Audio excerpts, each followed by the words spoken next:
Greetings, this is Obi-Wan Kenobi, and I have drifted into the Underworld. The Star Wars Underworld. I have a bad feeling about this. Here we go. We must go to the lower levels. The Underworld. You've taken your first step into a larger world. You're after something. Ben. Since I've started the Underworld, I've met so many great friends. Chris. I grew up in the 1990s, and mall packaging is nostalgic for me. Dominic.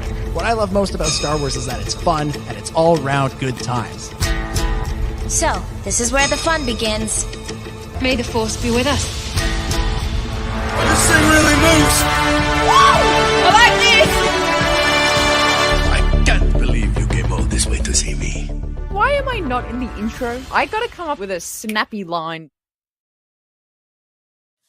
What's up, Star Wars fans, and welcome back to another episode of the Star Wars Underworld podcast. We are your source for the latest breaking Star Wars news, reviews, and discussion each and every week. And this week on the show, we are finally making good on our promise to answer all those brilliant #AskTheSWU questions. And if and only if we have time, we'll be catching up on the latest Star Wars news, including exciting updates from the Acolyte. But your questions are the priority. This is a listener feedback show that we're super excited to finally do between a bunch of amazing Star Wars content that we are continuing to review. My name is Chris, and joining me on the show is my good friend, Mr. Dominic Jones. Hello, Chris. Hello, Hannah. Hello, everybody. Yeah, we haven't always been the best at keeping promises on this show when we say we're going to do something and then following through on it. I think we're still waiting on doing our week-by-week breakdowns of The Rise of Skywalker. I think we owe you a 6-week miniseries about Star Wars Celebration Orlando. So I'm glad that we're actually keeping this one. Maybe it's the start of a new day in the Star Wars Underworld where we actually keep the promises that we make on this show.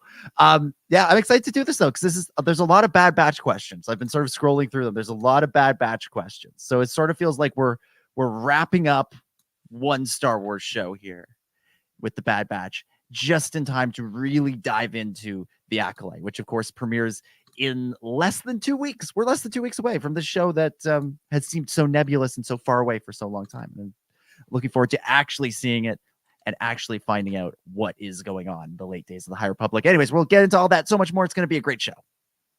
Heck yes. Also joining us, it is Hannah from the Raeside.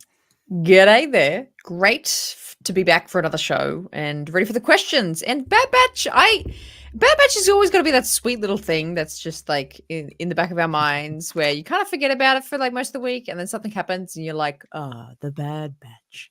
So yeah, I'm excited to kind of go back into the fold of things, go back into the questions about that, but all kinds of questions today. It's gonna be a good show. I cannot wait. Yeah. Now, Ben Hart, the Star Wars guy, not with us, sadly. Too bad. He'll be back. He's still alive. Still alive, yes. He'll be back. He'll be back next week. Yeah, he is. That's what we're saying. Yeah, he's alive. Yeah, mm-hmm. That's right. That's the cover story. He's on vacation somewhere. But I was scrolling through my social medias earlier today, and I saw a post that Ben made on the Star Wars Underworld accounts saying that we're 730 days away from The Mandalorian and Grogu hitting theaters. Wow. So we're 2 weeks away from The Acolyte and 2 years away from the next Star Wars movie. Unreal. It's funny. Like that movie still feels fake. The movie still feels like it's going to, it's not actually come out. Even though of all the Star Wars movies they've announced, I feel like this is the one that has to come out. There's definitely a fake Ben Hart in our live chat right now. I'm just gonna throw that out there. That's not the real Ben Hart. He's in a dungeon somewhere. I mean, on vacation, alive and happy and healthy. Oh my gosh. I don't know what's happening in our chat right now. Live chat's always a good time. Amazing. Awesome. So let me run through our obligatory promos and plugs very, very quickly, and then we will get right to your burning questions on Ask the SWU. Make sure you check out all the other shows on the Star Wars Underworld Network. We've got the Raeside Iron Cannon, which is on this channel, Tales from Beyond the Galaxy, Tractor Beam, which is also on this channel, and more. The only social medium, because media, Dominic, is the plural, not medias. I love you. Well, that's fine. If you want to speak grammatically correct like some sort of insane person, that's fine. Everybody else says medias. And see, I wasn't gonna say anything at all, and then I forgot, and then this plug came up, and I'm like, ooh, I can work that back in. So you can follow us on. That's it, Chris. Anybody that says Legos can go straight to hell. Yes. I remember the moment. I'm actually gonna call out my sister for this. So for a short while, my sister was working for the company that me and Hannah work for, CultureSlate, and when she was working for that company, one of her first things was to put out like an editorial style guide for writers. And like the first thing on it was, do not say Legos, say Lego. It's like, That's I completely great. forgot about that until you said that had happened. So yes, somehow I am aware of that. Somehow. It's no longer a secret that only the Sith know. So follow us on the SWU on Threads. It is a great social media or medium or medias, however you speak dialectically in your vernacular speech. We're also on other places, but Dude, we're just plugging the threads. My crikey, what are we a thesis? My guy, we're just saying follow social media. Crikey. I don't know how it went down that rabbit hole. I'm trying to make it interesting for the people that have heard this 1,000 times. Check out our Discord. Wow. We got lots of fun stuff over there. The link is in the description, in the caption, in the notes. And make sure that you review us on YouTube Music, the new place where you can find podcasts on Android.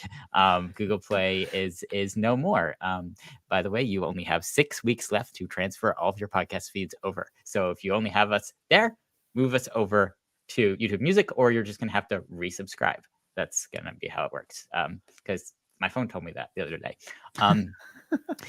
You can become a channel member here on YouTube and support us. You can also super chat with us on our live shows.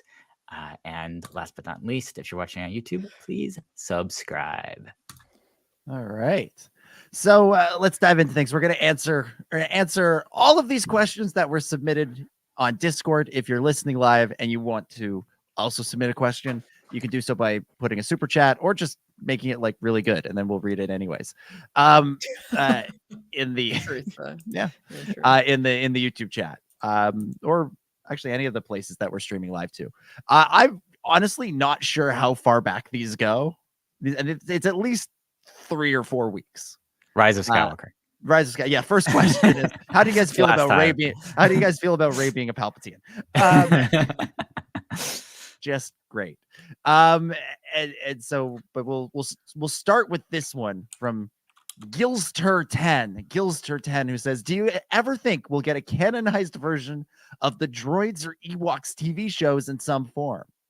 They mentioned a 3PO R2 movie a long time ago, and there's been no news since then. For the Ewoks, I would love to see more of Endor, like the Duloks and other elements from the Ewok films, like the Night Sister Charal. I don't know if that's actually how that's pronounced. I've never seen the Ewok movies. They could make Endor like Pandora from Avatar and showcase how the Ewoks deal with the Empire when they first arrived, or any colonists that crash land on the moon like a Jedi.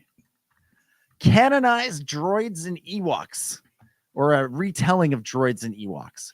What do we think? Oh boy. Okay.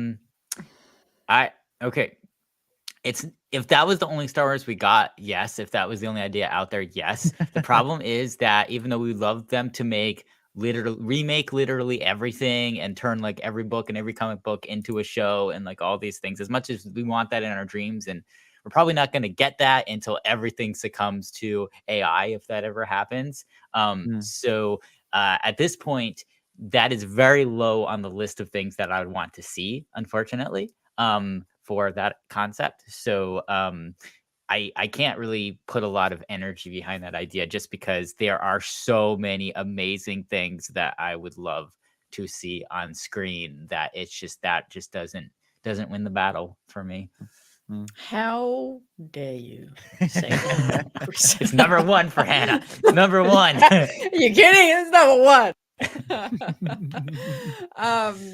Well, yeah, in all seriousness, it's an interesting concept, but I feel like the initial concept, and I'll preface this, but I haven't super dived into like the when and what was happening and the why of making those shows initially. But all I can read from here is, they wanted to kind of expand Star Wars in the way essentially Disney is expanding it now, but they were trying to do that back in the day. So I feel like in a way, even though it's probably not a show or shows about droids or Ewoks, I feel like we're almost hitting the nerve of what I don't even know who was like the head creators or writers of those shows back in the day, but I feel like we're hitting the same nerve that those shows were trying to do. So would I want an Ewoks show? I wouldn't deny it, but I don't know where it would fit. I would definitely watch it though. Yeah. I mean, like some of the stuff that's talked about in here that Gilser's getting at, like, wanting to explore more of Endor, that feels like more of like a video game sort of thing. Like, we're getting Outlaws. Yes, that's the name, Outlaws. That's this like open world game. So what if there's another one like that, that follows that allows you to go to Endor, and then you can run around on Endor and learn about Dulox and the Night Sister Chiral. I give you sort of things like that. You could explore Endor in that way.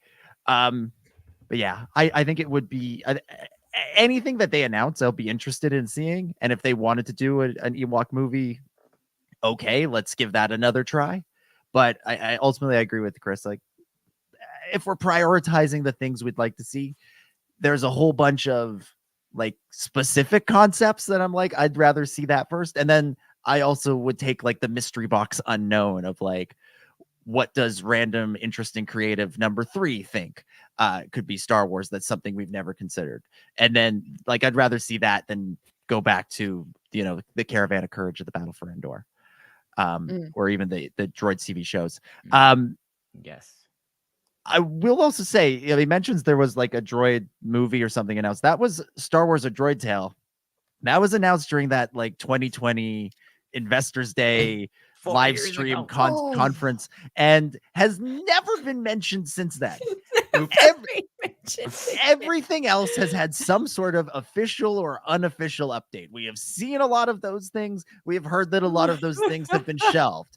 A Droid's Tale is just vanished into the ether. Nobody knows what has happened to it.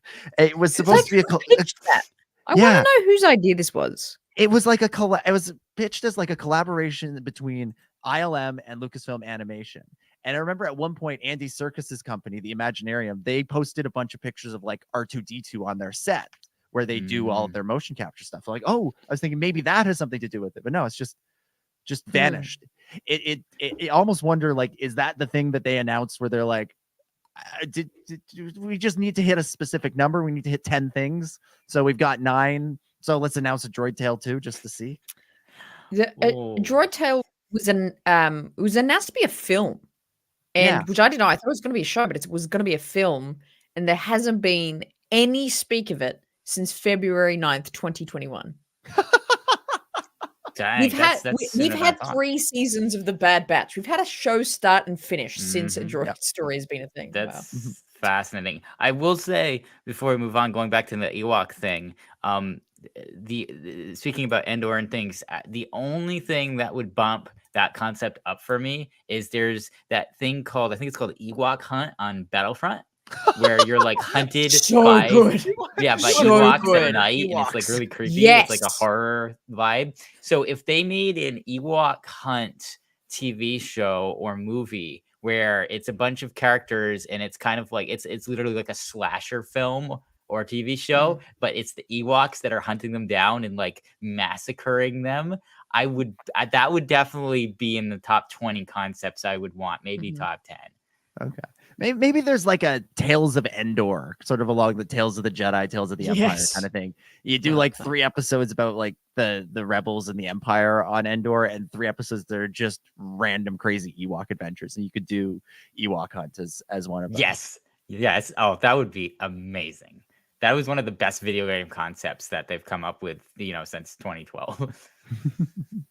All right, thank you, Gilster. I think we'll have more. I think there's a lot of repeat question askers because we've solicited questions over several weeks. So I suspect we'll hear from Gilster again. Next one comes from Vlad Sanders. Says, "Holy Zillow Beast! I am so glad to be wrong about my prediction concerning the end of the Bad Batch." I can't remember what Vlad's prediction was, but apparently it was wrong. So yay. It goes on to say, obviously there was a fair amount of time jump at the end there. Do you think that we could see Omega in Skeleton Crew in live action? Unless we already have seen her in Rebels or as a background character in the original trilogy. Also has this question for us. What English word retains the same pronunciation even after you take away 4 of its 5 letters? And then concludes with, the end of the Bad Batch does raise the question, if all the info for Project Necromancer was destroyed, how did Moff Gideon get his hands on the tech and succeed at cloning himself? A couple questions in there. Live action Omega. Let's start there. Gotta happen. She's poised. She's a character poised to make a live action jump, I think. But in saying that, she also has, and go with me here, she also has a Cal Kestis energy to her where the Star Wars fans that have connected with the content that character is in, like loves the character and is really passionate about that character. But I'm wondering where she will, like Cal, like it's like, oh, we want her to make that live action debut, but I don't know if she ever will. Or with Cal, and then I'm kind of in the same perspective as Omega. I would love her to be in something live action, but I don't know if they'll ever take that. Is that a risk to have an animated character come to live action? Obviously, they've done it with Ahsoka. The whole premise of Ahsoka is based on an animated character, so it's something I want. But that's another thing to see if Disney would take that, take that further. But it could be. Chris, what do you think?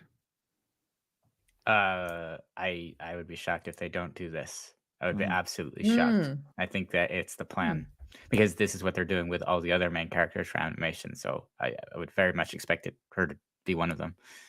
Yeah.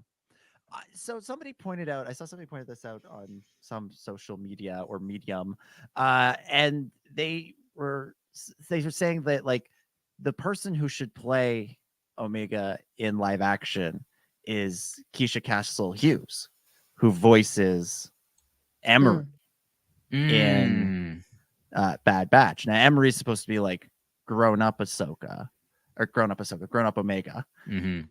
Brain fart. So used to talking about Ahsoka like going from animated to live action.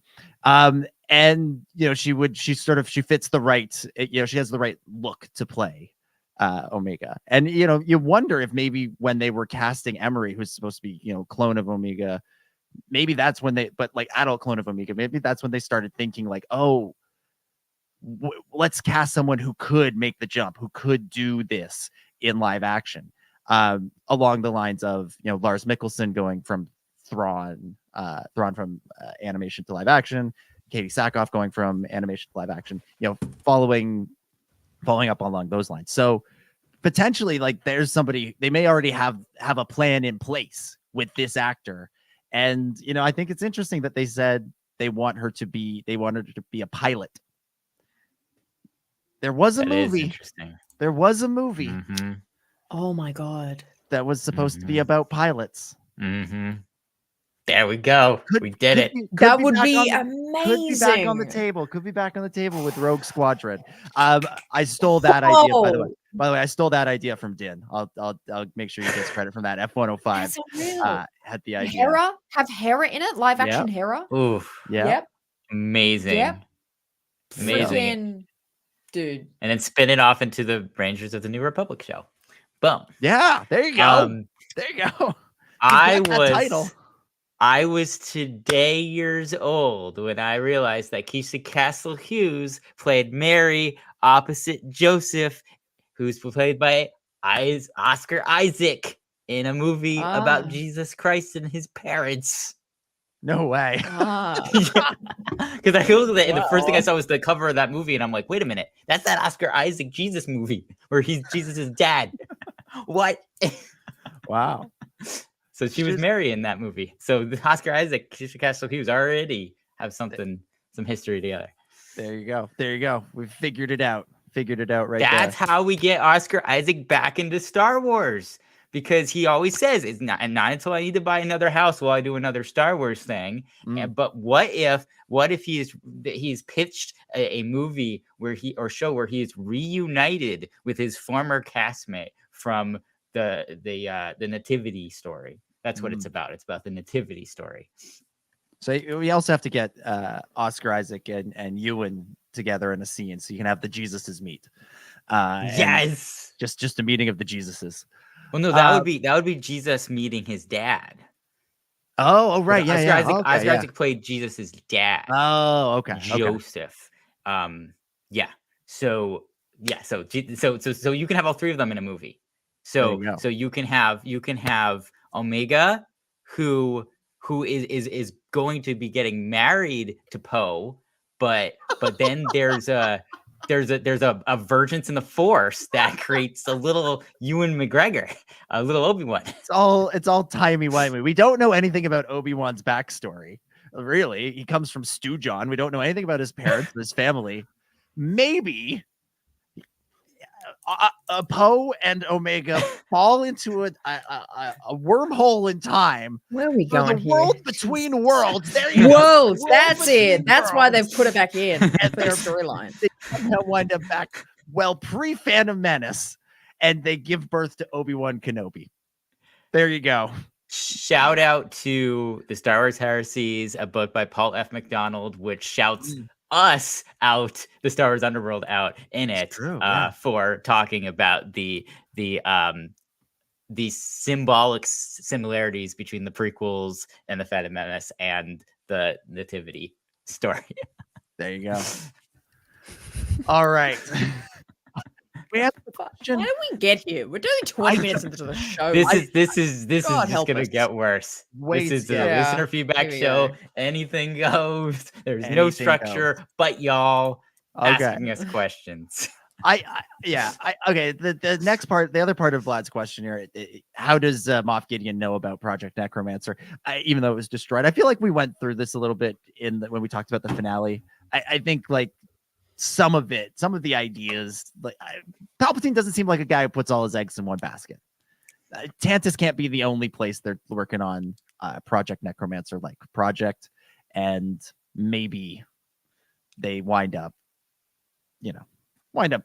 some of the details get picked up somewhere else. I just assumed that Palpatine did the same thing he did with the Death Star, and it's like, oh crap, that got blown up. Let's make it again. That's the whole time. That's what I was thinking. It's like, well, Palpatine knows everything about it. He has all the information about it. It was his idea. So of course he's going to restart it, just like they restarted the Death Star.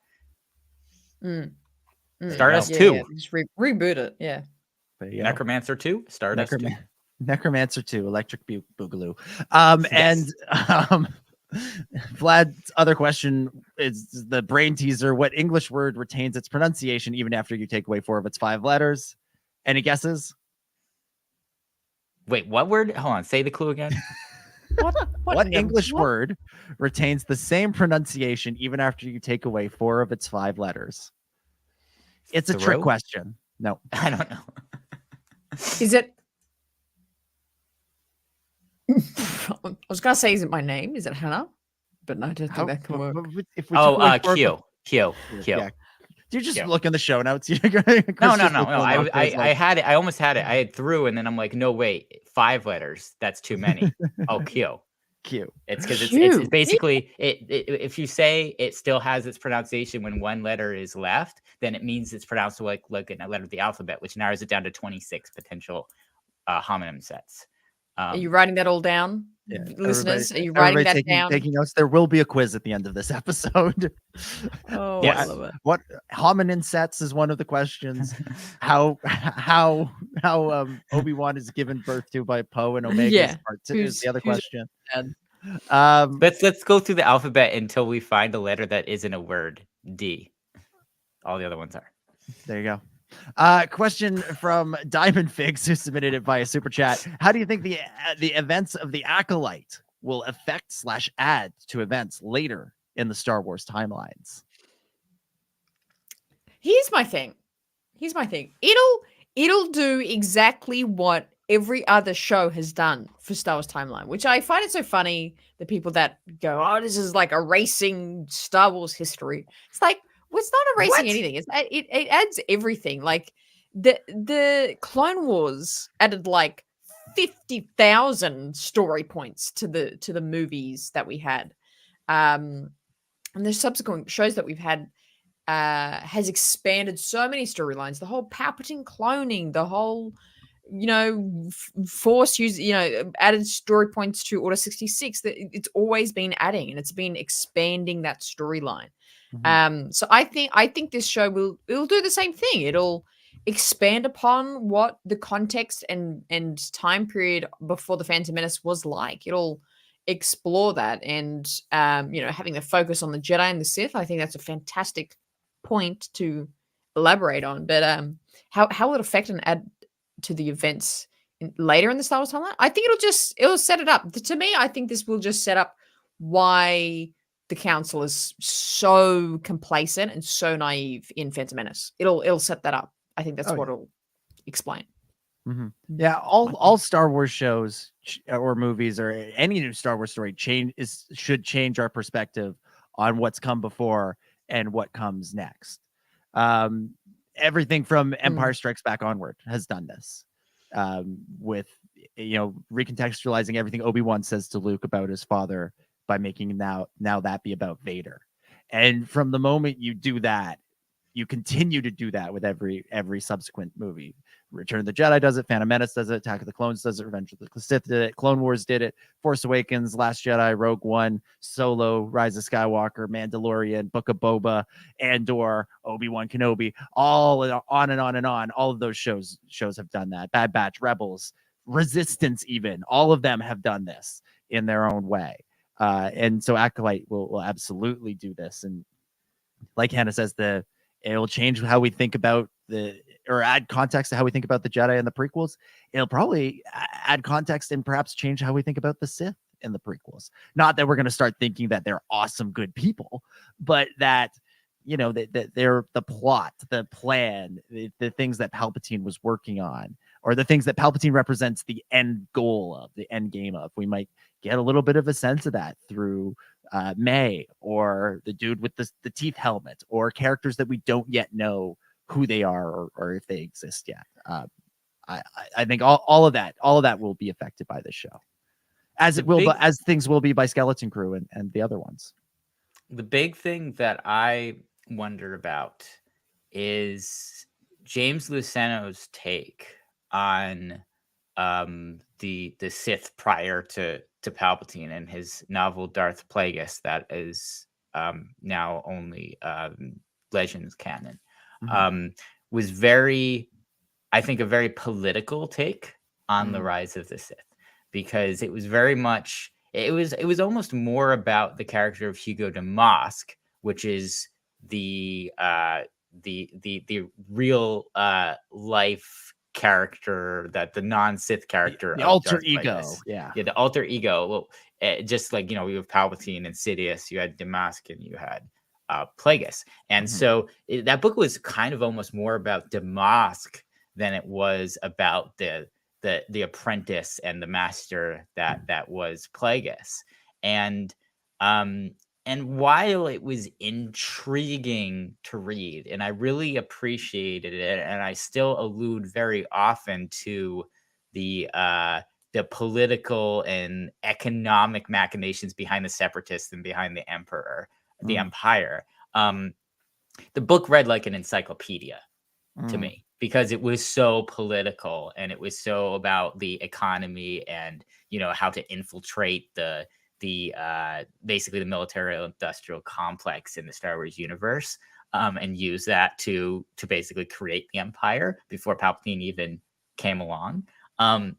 So what I'm really curious about is, will this show, The Acolyte, if it indeed is going to tell that pre-Palpatine Sith story that we all kind of assume it's going to, it'll be interesting to see like what the balance is between the political side versus the kind of more mystical side, the more powers dark side.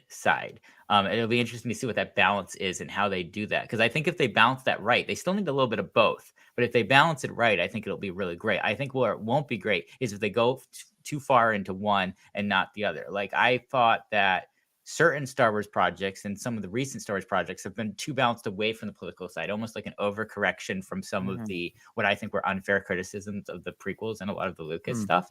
And I think that did it a disservice to not get into the political side of things and the economic side of things.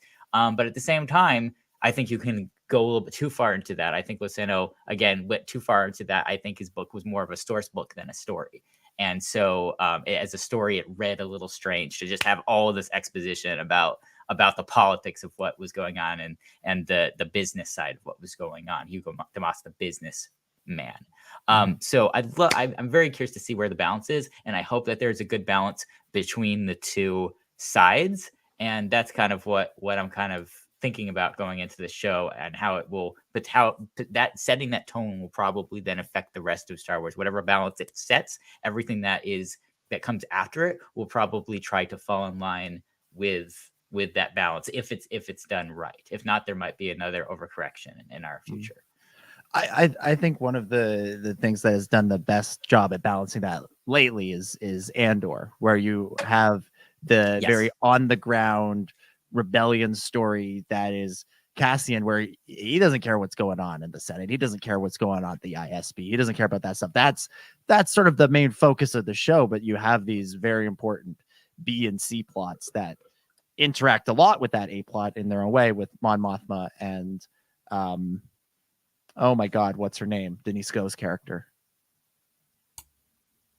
The main, what's the main like Imperial in Andor? Why am I forgetting? Oh, her name? Deidre. Yeah.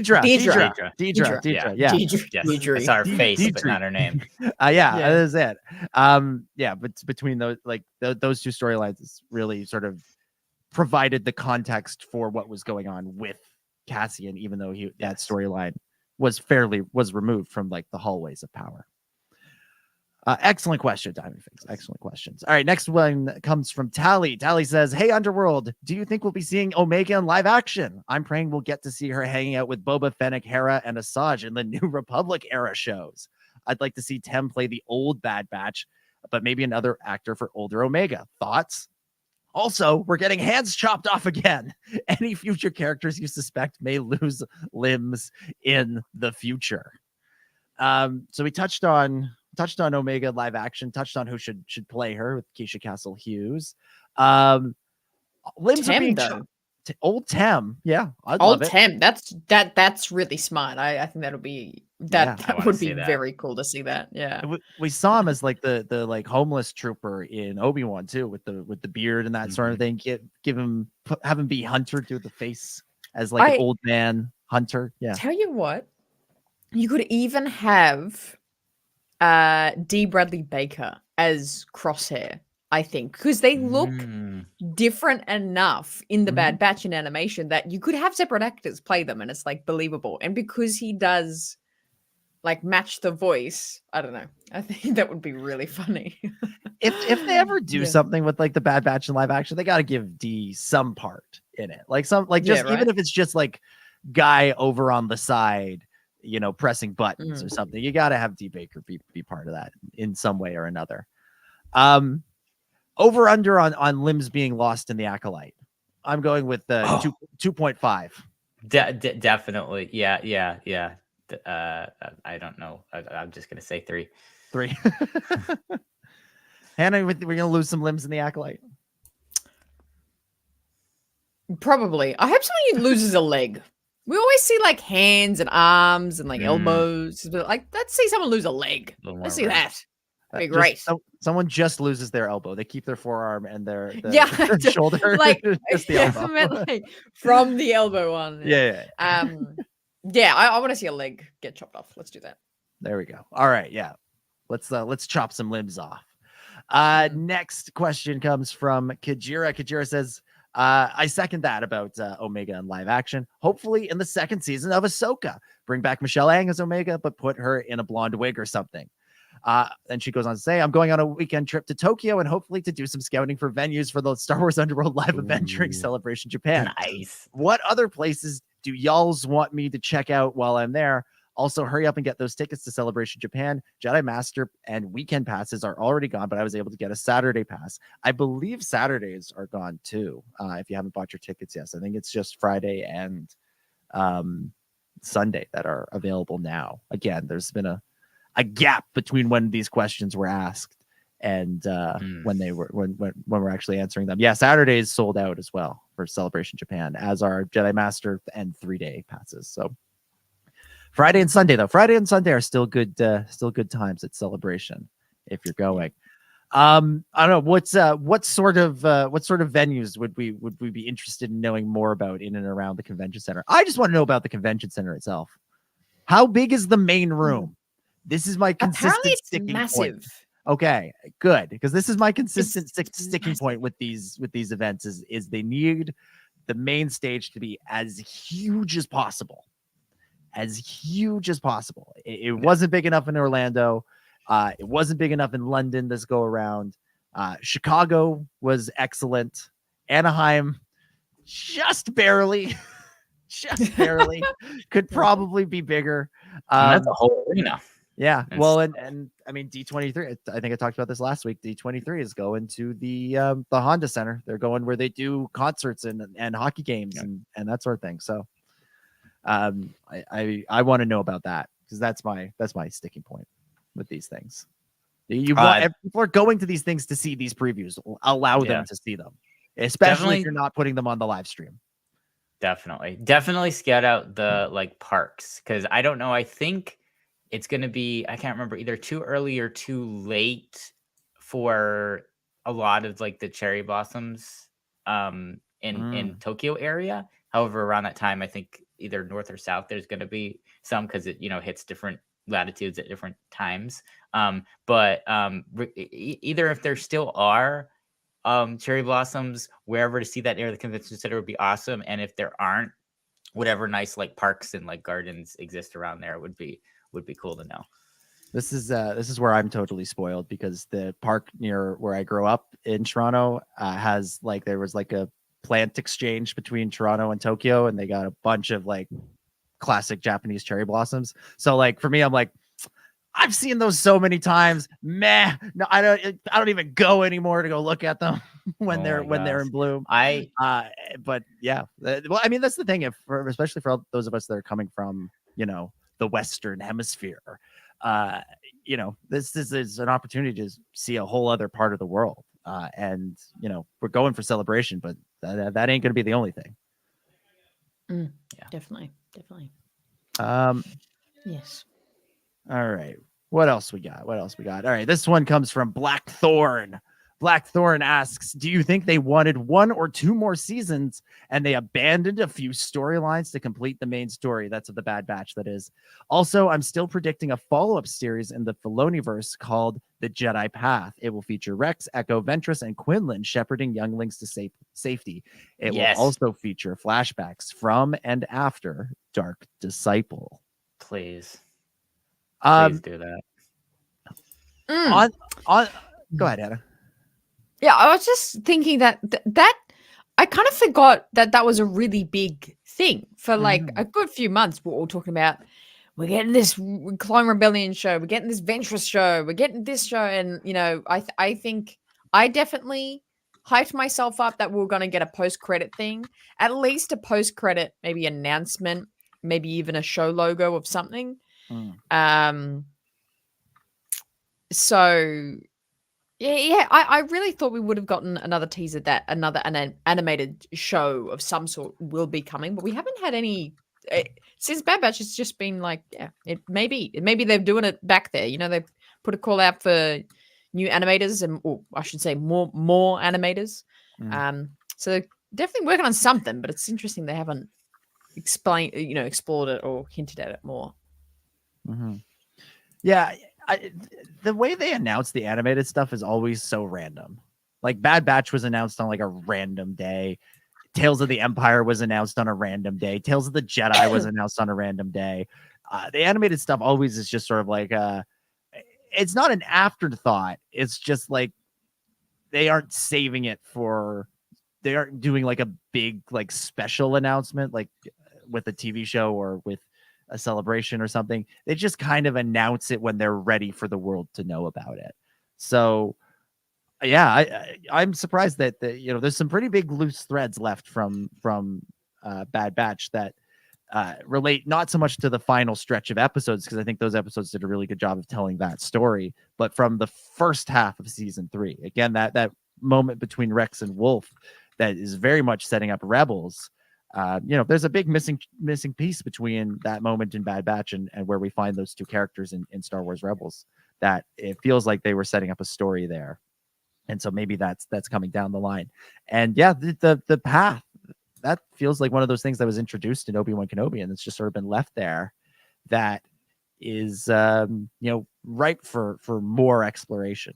I know Jedi Survivor did a little bit with it, and I feel like this idea of a show set with that would be really exciting and really interesting too. On the front of, do you think there was more story that was cut, like 1 or 2 more seasons? No, not really. As I said when we reviewed the finale, the only thing that still strikes me as a little bit odd, like they ran out of time to really get to, was the CX troopers. They're the new Knights of Ren, as far as I'm concerned. They look really cool. They have 1 or 2 cool scenes, but there feels like there was a lot of potential left on the table with them. And that's the one place, but that's one thing. And I don't think you build 1 or 2 more seasons around that. The Bad Batch is the best structured animated full-length series that Star Wars has, in my opinion. Like, I feel like what they set out to do, they did it. It doesn't feel like there were any hiccups or curveballs in there. Yeah. All right, let's go to super chat from Joel Davis in the live chat. Joel says, do you think the slate of upcoming films, if it happens, will be more interconnected with each other, or will they be more self-contained, minus the Mando and Filoni films? So self-contained. Mando and Grogu and Heir to the Empire, kind of, parts 1 and 2 of the same story. Everything else, feels self-contained until it isn't. Right? Like, Jedi Prime or Dawn of the Jedi or whatever they're calling that could be a one-off, but if it's a really big hit and people like it, you make a sequel. New Jedi Order, the Rey movie could be a one-off, unless it's a big hit and people like it, then you make another one, or you use it as the jumping off point for the next generation of Star Wars stories. I honestly can I just say, call the Rey movie episode 10. Call it every time I read about it, everybody says that it will be called episode 10. I mean, I tend to see article headlines like why the Rey movie will inevitably be called episode 10 and like things like that. Like, I think that's the kind of consensus amongst the predictors, pundits, that will be called episode 10. Yeah, call it episode 10.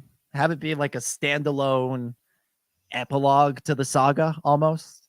And then when you're ready 5-10 years from now to do more episodic number movies, start with 11 and do 11, 12, 13, like a new 1, 2, 3. Yeah. That's Speaking of 13. Speaking of 13, I'm giving you a massive segue that you don't know about. Oh, okay. Hooray. Speaking of 13, It's the 1313 show coming to yes. Disney Plus next summer. Oh, well, yeah. finally, after all of these years, they're Yes, bringing it that's back. script released. Boom. Yep. All right. What is the segue? How does that segue in? I don't know. I suspect you'll know in a second. Depends on if you're going on the order in the notes or not. If you we're are, going in the notes. Go to the next one. We'll go from one Ion Cannon host to the next. Question from Matthew. How are we feeling about the Tortured Poets Department? A totally serious question for Chris and Hannah. What the hell? God damn, Matthew. Oh yeah, it's pretty good. It's pretty saucy. Yeah, it was pretty. It grew on me. It grew on me. Yeah. Mm-hmm. So this hit me the same exact way that Folklore and Evermore did, which is I belabored through the initial listening of it because of it being kind of very different from previous material. And so at some point, just with like Evermore Folklore, I might go back to it and be like, okay, I can vibe with this now. But right now it is not within the space of anything that I vibe with. So it's good quality, but it's just not something that resonates with me. But that again happens to me with a lot of artists I like, and it's happened to me with Taylor Swift before. So I'm sure at some point in my life I will go back to this album and be like, oh, I really feel this album or these albums now, since it was a double album. But yeah, at the moment, it's definitely not my favorite or most resonating album of 2024. There's several other amazing ones that have come out that I can't stop listening to, and that is not one of them. It reminded me of when I was in high school and they did like a American Idol style singing competition, and we got like the afternoon off to attend this thing, and all these kids got up there and they didn't sing the same song, but they did. Mm-hmm. All the songs sounded roughly the same, and they were all very impressive and clearly demonstrated talent in and of themselves. But as an entity, as an assembly, because this was an assembly we all had to attend, it was boring. I did not expect the most eloquent and cohesive and accurate review of Taylor Swift's newest album to come from you, Dom. That was you. I agree completely summed with that up so well. That is insane. That is hilarious. See, I was being unspecific and being like, it just didn't resonate with me. But yes, that's why. That's specifically why. A good review, Dom. Yeah. Holy crap! And you pull individual songs out of it, and they're good. I could do it with A Broken Heart. Perfectly good song. But as that's part of the favorite thing, I have not listened to the second half of that album or the second album because the first part was so boring as an entity. Unreal. I listened to it very tired, very late at night after thinking that I was winding down from the hype of the first one. And then the second one, and then I continued staying up listening to it, but it sounded like the extra tracks from that didn't make it onto the first one. There you go. All right. I want you to listen to the new Billie Eilish album now. Oh my gosh, review of every album ever. Okay, yeah, that's better. That's better. Thank you for saying that, because I could not find a way to segue that in, so I was just gonna leave that somewhere else.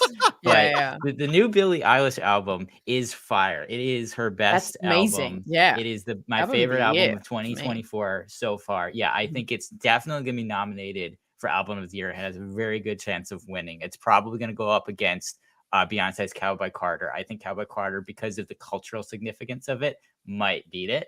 But I think those are the two front runners right now for album of the year. And it's Billie Eilish's album. It's a lot easier to consume. It's only like 40 something minutes long. There's only 10 songs, but within them, there's more than 10 songs, which is interesting. There's twists, which is exciting. That is intriguing. I also hear Also going up for album of the year, Cy Snoodles is coming out with a comeback album. She'll be releasing later in the year, so she will be a hot contender against Taylor Swift and Beyonce, I think. Was Size Noodles blown up in Jabba's cell barge, or just she survived? Do we know the fate? Because I know Max Rebo. If we believe Robot Chicken, Max Rebo survived, and then lost out on a gig to Figure and Dan. But I don't. We don't know about Size Noodles. I can't tell you off the top of my head. Anyways, back to Star Wars. Next question comes from Ingenious, who asks, so are we thinking that the Barriss Healer episode takes place at the same time as when the Inquisitors were hunting down Force-sensitive children in Rebels Season 2? I think it would take place a little bit before that. I can't tell that time jump that they do in Barriss's theory. I have no idea. Because everything seems the same, and the Barriss looks like 30 years older. She has like wrinkles that she's been aging for, like she's 50 now. So I have no idea. Is it like 10 years? 5 years? 8 years? To answer like the specific question, yes, but no. Like I feel like the Inquisitors are always after Force-sensitive children. Like I feel like there's an initial period where the Inquisitors are like hunting down Jedi. But after that, after they get most of the Jedi, there's not a lot for those guys to do. And I think we get a little taste of that in Kenobi when they're marching around Tatooine and the fourth brother or the fifth brother and Reva are arguing with each other about what they're supposed to do. There's sort of an element of like, you know, all the like Jedi that would make you a famous and important Inquisitor are gone. So you're left with the Bene Safdie Jedi who don't really, the character doesn't even have a name that I can think of, right? Like the Inquisitors sort of run out of stuff to do. So what do you do? What's next is you make sure that there isn't another generation of Jedi. So you hunt down the Force-sensitive children and turn them into Inquisitors, or steal their blood for Project Necromancer stuff, or on and on and on like that. So does it take place like specifically at the same time as Rebel Season 2? No, but like I think it gives us a little bit of a window into that era of Star Wars. Like, late pre A New Hope era. Excellent question, though. Excellent question. Next one comes from J. Augustine 92. Will we ever get more story about Qui-Gon Jinn on TV or film? I feel like of the main characters, we know the least about him. I'd love more stories about him. On that same token, I'd love a show of the adventures of Obi-Wan and Qui-Gon. I mean, I don't know. I think they're still going to be shy with recasting, so I don't know if we'll get a live action, but I think we'll still get more stuff potentially in Tales of the Jedi, if that comes back as a Tales of the Jedi and not a Tales of something else. Mm-hmm. Yeah, I think I think animation is the place for that story. I think animation is the place for that story, and the story that I'd still love to see. And we're talking about like where things rank, where the Ewok stories rank in terms of stories you want to see on your personal list. Right near the top of my personal list, Obi-Wan and Qui-Gon and Satine on the run during the Mandalorian Civil Wars. I feel like that's a story that I think could delve more into Obi-Wan, delve more into Qui-Gon, delve more into Satine, delve more into the history of Mandalore that's hinted at and alluded to in the Mandalorian. Could be exciting. That could even be a movie, honestly, and it would end with whatever battle was happening when Din Djarin was taken and like his family was killed and like his everything was taken from. Like it'll span a long amount of time. It'll can tie into Mando. Yeah. Interesting. Cool. Interesting. Cool. Good question. More Qui-Gon. I think the simple answer to that is yes. More Qui-Gon. More Qui-Gon is always a good thing.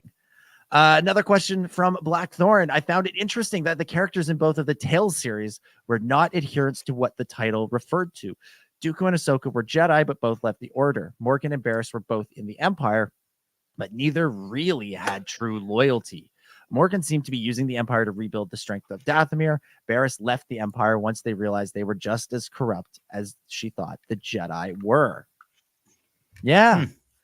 Tales of the Jedi features two famous Jedi who are famous for leaving. Tales of the Empire features people who aren't true believers in the Empire. It's not Tarkin. It's not Admiral Mahdi. It's it's these characters that are kind of like Blackthorn says. They're, in Morgan's case, she's using it for her own devices, for advancing her own goals, and for Barriss, it's a story about how do you walk away from the Empire, which is honestly so much more interesting than a story about a true believer in the Empire. Like there's a reason we don't get those stories, because they're not that interesting. What's interesting is how does somebody get out of that? And we've seen really good stories of that.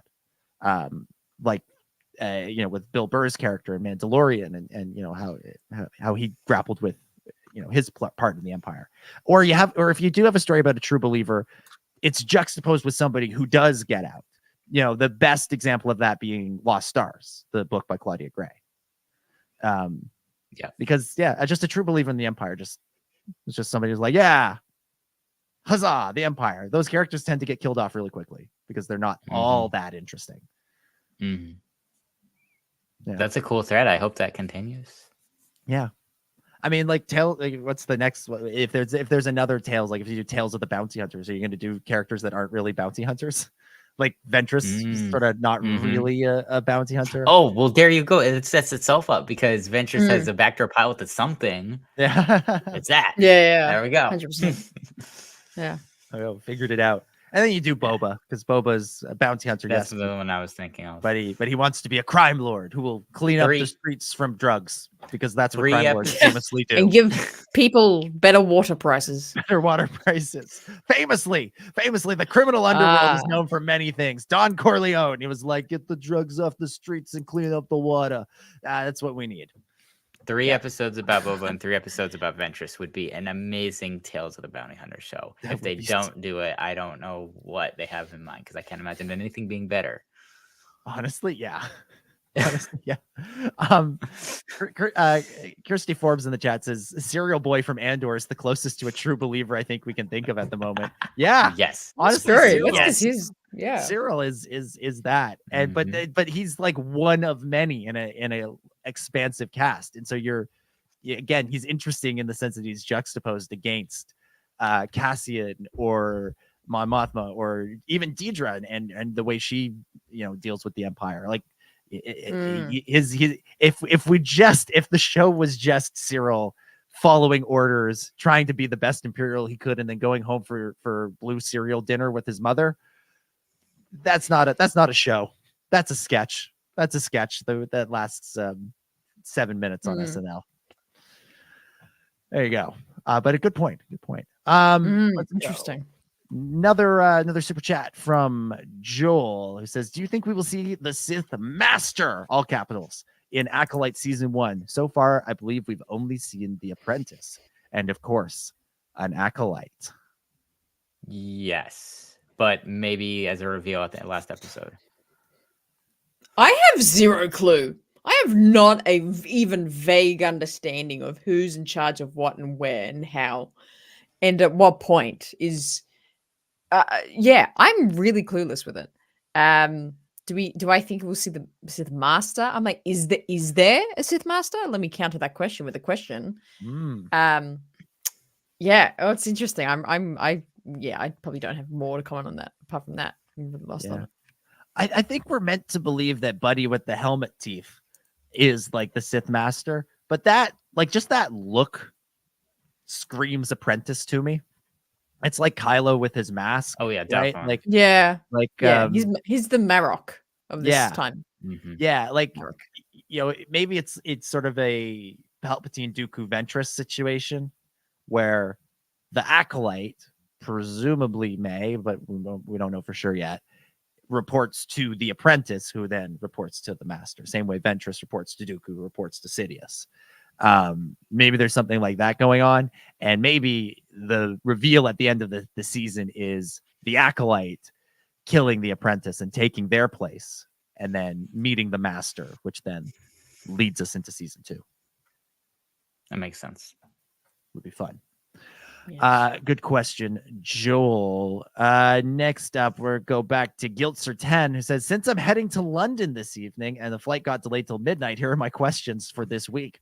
Does Palpatine get upset with Tarkin when he takes away his funding for Project Necromancer?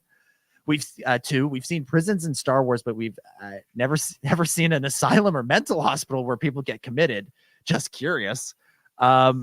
And after the end of the Clone Wars, did anyone involved with the Separatists ever join the rebellion? I remember reading that Sullust was part of the CIS, but I don't know about Nynum, maybe the Neimoidians or other species that supported the CIS, the Confederacy of Independent Systems. To answer, I think 3, the answer is in Bad Batch, with Senator Singh and his spectacular mustache. He was the senator for Raxus, so he Yes. So and then we see him and Chuchi meeting together, and the old enemies, coming together to form a new day is a very sort of powerful idea, and works quite nicely in that show.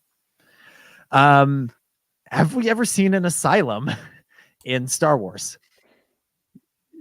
No, not that I can think of. Maybe in a video game. Like, that feels like something that might be like the Old Republic somewhere. The closest, what the closest is? The Citadel. Yeah. In the Clone Wars, because that was made to hold Jedi who lost their way. Yes. But we don't see it like when it's that. We see it when it's something else, when it's been repurposed to something else. I think Sifo Dyas might have been in an asylum of sorts. He definitely had lost his mind when he was in prison. Then was that kid in Amoidia, I think. No, with the Pikes. Oh, it was the Pikes. Yeah. Yeah. I can't remember what their planet's called. There's too many planets. Too many planets in this galaxy. Does Palpatine get upset with Tarkin when he takes away his funding for Project Necromancer? I'd like to say yes, just because that would be funny to see Palpatine. Yeah, he'll just put it back. He'll just put it back if he wants it. But yeah, he's in control. Tarkin maintains, like, I think, like everybody else in the Empire who isn't Palpatine, maintains an illusion of control. Tarkin's illusion is probably closest to actual control than anyone who isn't named Sheev Palpatine. But Palpatine has so many other avenues that, like, okay, maybe the Empire specifically doesn't work on Project Necromancer, but all those Sith cultists on Exegol, they got to be doing something. They can't just sit around in an arena chanting. They got to be doing something. And ultimately that's where, Project Necromancer seemingly is resolved, right? That's what Kylo sees at the beginning of Rise of Skywalker. So that would be my feeling on it. Is Palpatine says, okay, we can't leave it in the Empire. Too many things can go wrong. Let's shove it all off to Exegol. Here's another allusion to James Luceno's book. As I said, they're very frequent, even though it is technically not canon anymore. Sidious was very, very wealthy prior to becoming the ruler and owner of the entire galaxy politically, due to the banks and Hugo Damask and Plagueis and all of those things. So the money that he has at his fingertips that he wields is the credits are far vaster than the coffers of the Empire as a iteration of the Republic. Yeah, true. Very, very true. Good questions though. Good questions. Next up from Dr. Hugh. Dr. Hugh says, and now that Star Wars Oreos will be having a proper mainstream presence, will you guys be taking advantage of this for your podcast? I would certainly rate this announcement 10 Oreos out of 10 Oreos, flavor to be determined. Yes. We spent about 15 minutes on this last week, we really which I think did. is more than any Star Wars podcast has spent on it. I'm going to say, I think we spent the most time on it. And I can report it has not yielded any results. I just checked our email, and there's not a single email from Nabisco or Oreo or anybody who would be able to hook us up. Let's reach out. Let's get a petition going. Yeah. Get Oreo to sponsor the Star Wars Underworld podcast. Yes, exactly. Yeah. Exactly. It's good stuff. It's good stuff. Another question from Gilster, who says, I have a question to add to my list. Sorry, I'm on a holiday in Ireland. Oh, it's just moving around the British Isles. Why didn't Hemlock hunt down Boba Fett and see if he had a high M count? Yes, I understand he was considered missing, and him being captured could damage the Empire's partnership with the Bounty Hunters Guild. I mean, I think that's the answer. Is that, Omega seems like an easier target. Yeah, they don't have connections to Boba Fett. They wouldn't know how to find him. Yeah. Like, by this point, maybe Boba's starting to make a name for himself as a bounty hunter. But are they? I guess they would connect Technos that Alpha is Boba. But like, they probably look at that and go, that's a backup plan. That's a contingency. Omega is this, untrained kid. Let's go after her because it'll be easier. And she also has the connection to Nala Se, who they have working on this. Whereas Boba would be like, tracking down somebody with some serious training.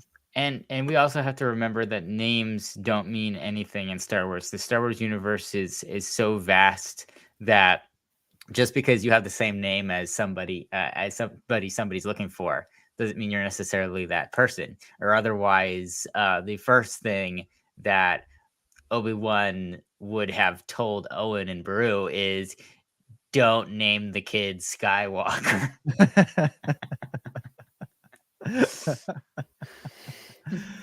Yeah, good point.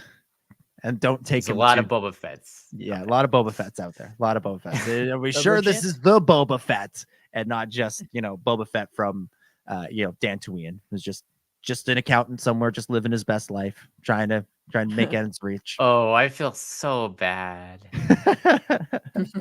Poor Dantooine. Poor Dantooine. All right, next question comes from Joel Davis. Question for Dominic: how did you enjoy the 2-episode Doctor Who premiere and the show embracing the controversial parts of the Chibnall era lore? I liked it. I liked both episodes. I've liked the season so far. I think it's been really good, really interesting. And in terms of embracing the controversial lore, I liked the Timeless Child reveal. I liked it a lot, and I didn't have a problem with it. I had some other problems with some of the Chibnall era stuff, specifically what the Master does towards the end of it. I thought was unnecessary and the show repeating itself when it didn't need to. But the Timeless Child, I thought was an interesting idea, and I like how it shook up the show, and I like that RTD is sticking with that. So yeah, Space Babies. R2 what? RTD in his RTD. second era. Yeah, RTD2. RTD2 is the second era of Russell T. Davis running Doctor Who. That's good. Dalek droid. Yeah. Yeah, it's been a strong season so far, all 3 eps. Blackthorn back says, not a question, but the Jabba the Hutt Oreo should be double stuffed. Yes, it should. Does that mean that like the 100%. Omega ones should be like the thin ones? Sure. Yeah. Okay. Blackthorn also says, I don't see why the Timeless Child is controversial at all. Oh, now we're just into Doctor Who talk. All right. They must be responding to the previous. Yeah, I don't see why the Timeless Child is controversial at all. They have revealed lots of new things throughout the 60-year history of the show since 1963. That expanded the understanding of the character's backstory. It wasn't until 1969 and the War Games that the writers created the term Time Lords. Gallifrey wasn't named until 1973 in the Time Warrior, and they add stuff to the canon all the time. The Doctor discovering that they are adopted is just another new addition to the story, and it opens up even more possibilities for fun stories. Agreed. 100% agreed. And I was surprised that Chibnall, after he revealed it, did like nothing with it.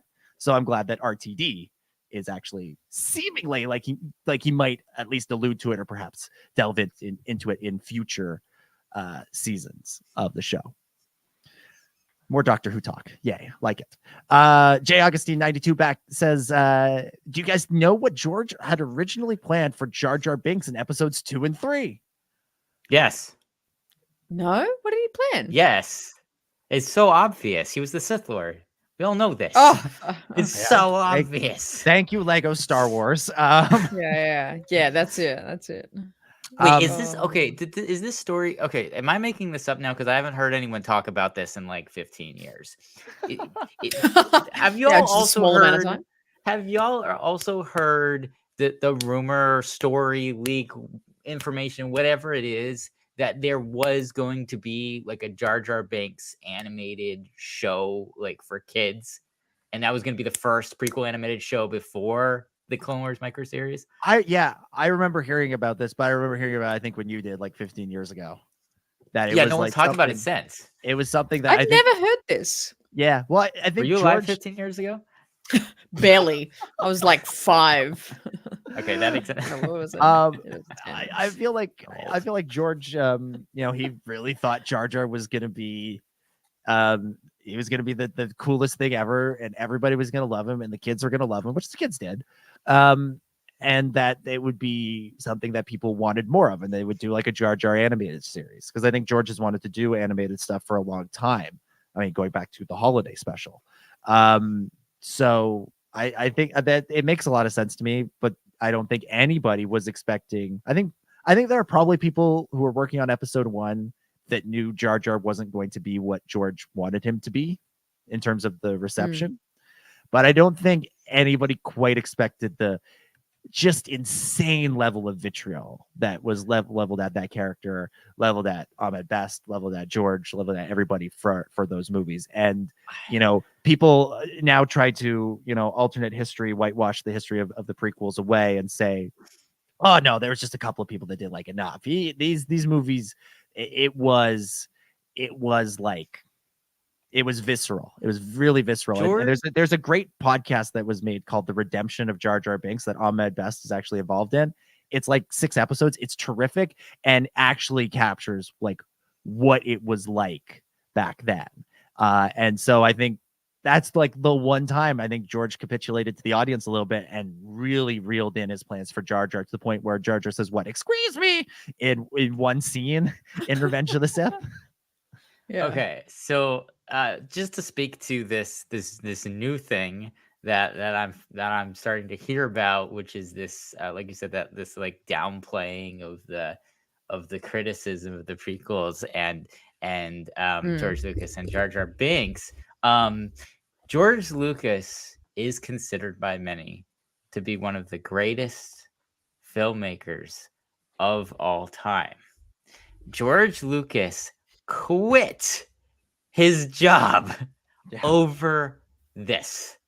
Like George Lucas, after Revenge of the Sith came out, said, "I am done making movies." At some point, I don't know if it was something he said or somebody said that he said, but I remember reading about if George ever makes movies again, which he might because he loves doing it, he is not going to show anybody it unless it's like one of his close friends that he trusts.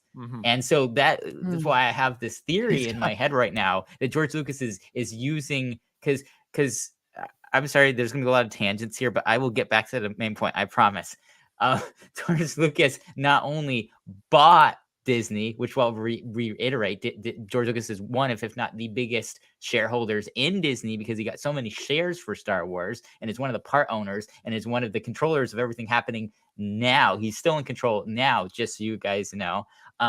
But in addition to that, they also gave him an equal amount of cash, literal cash, to just play with and hang out with. He had billions of dollars of cash. He could have made so many movies with that. And I have this theory that he has, and that we will not see it because he is basically saying, like, screw you to the world after making me quit filmmaking after criticizing my movies so incredibly badly.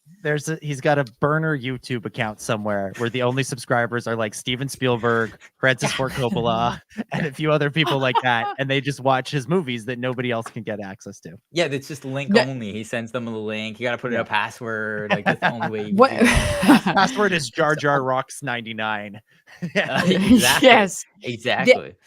There's like some sort of book or something that this was happened with that someone wrote all these stories about their life, and then they died, and then once they died, it was published. Like they put a thing in that it was only published once they died. I'm thinking of something. There's some sort of story with that. That's what George will do. He's actually made like his own 7, 8, 9 trilogy. He's made all these other franchises, and maybe not franchises, but all these other movies, like you're saying, Chris. And the day, hopefully it's never ever, the day he passes away is like he's got a thing in his will or, some sort of contract. He's like, press the green button to release all these movies immediately the second I die. And then suddenly we'll have all these George Lucas movies. And that'll be that's his seer to the world. That is absolutely incredible. I really hope that happens. But anyway, all of his children will gather around. Jet will be there. Amanda, Katie, Lucas, all of them will they'll stand around. There'll be like a big button. They'll ceremonially press it at the same time to release all the movies. All these movies release. Yeah. So going back to the original thing about Jar Jar and all that stuff, like actually not the original thing, but the thing between this and the original thing.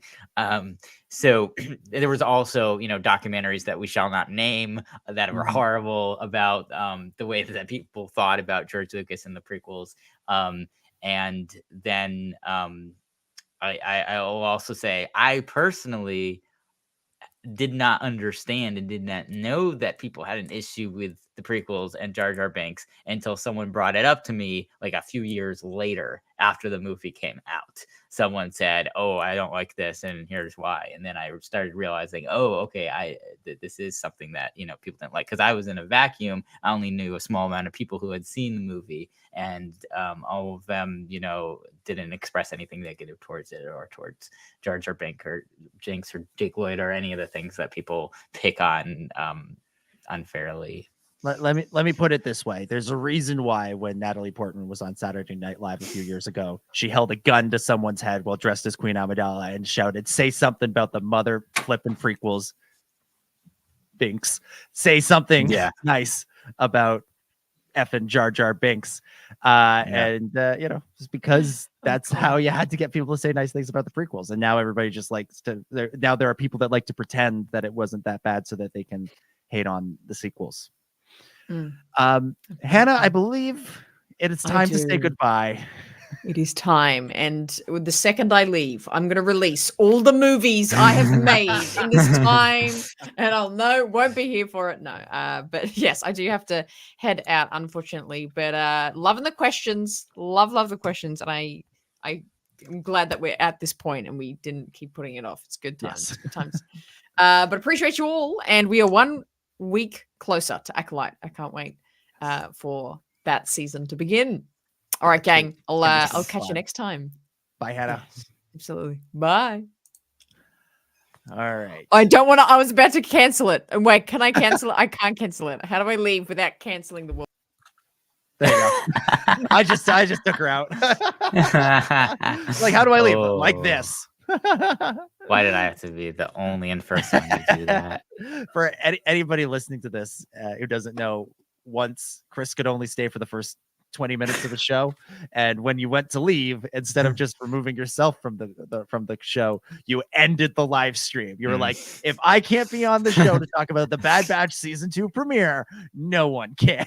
Literally every other thing, the big red button is leave the call, but because we are streaming this, that happens to also leave everybody else too who are watching. So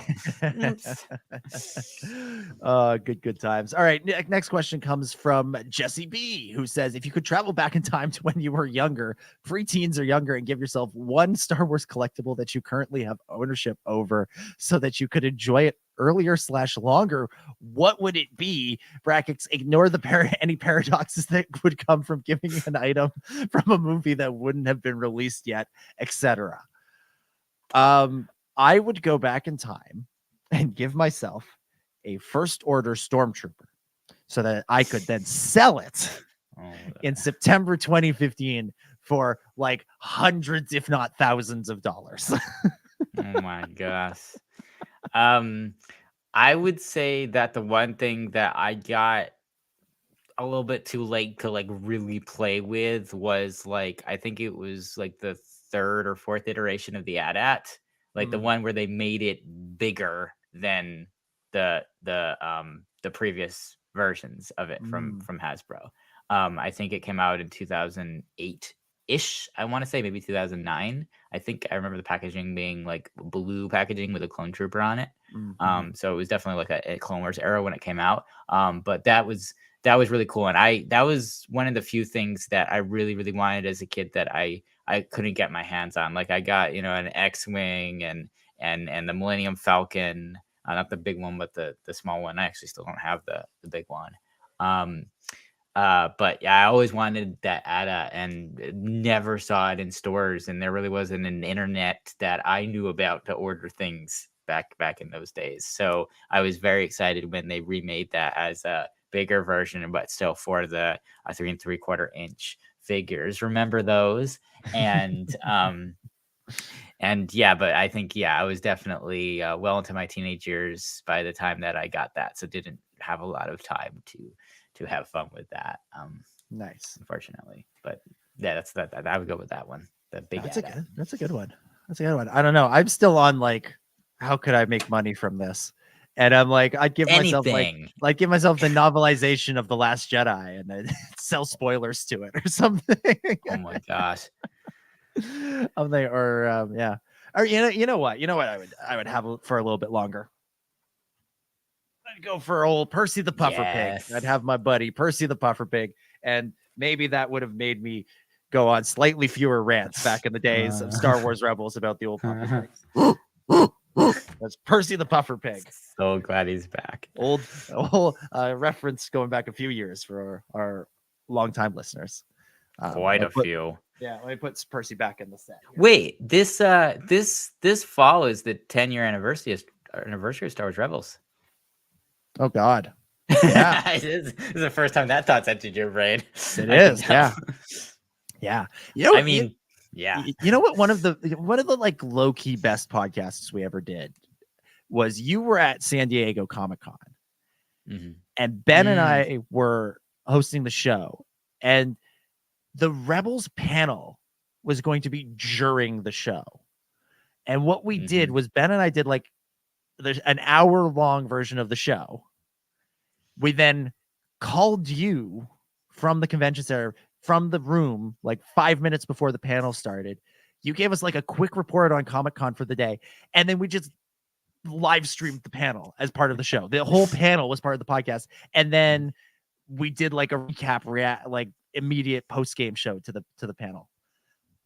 Man, we should find a way to do that again for something. But the thing is now either the stuff's already live streamed or we're all in the room. Like that was a weird like little moment where like one of us was at something, which I guess maybe we could have tried something like this for Celebration London this year, or last year, but we didn't. But otherwise, like usually most of us are there for these things. So, I mean, y'all know kind of what, I don't know. Is it Verizon? Does Verizon still run the live streams for Celebrations? I know that they did.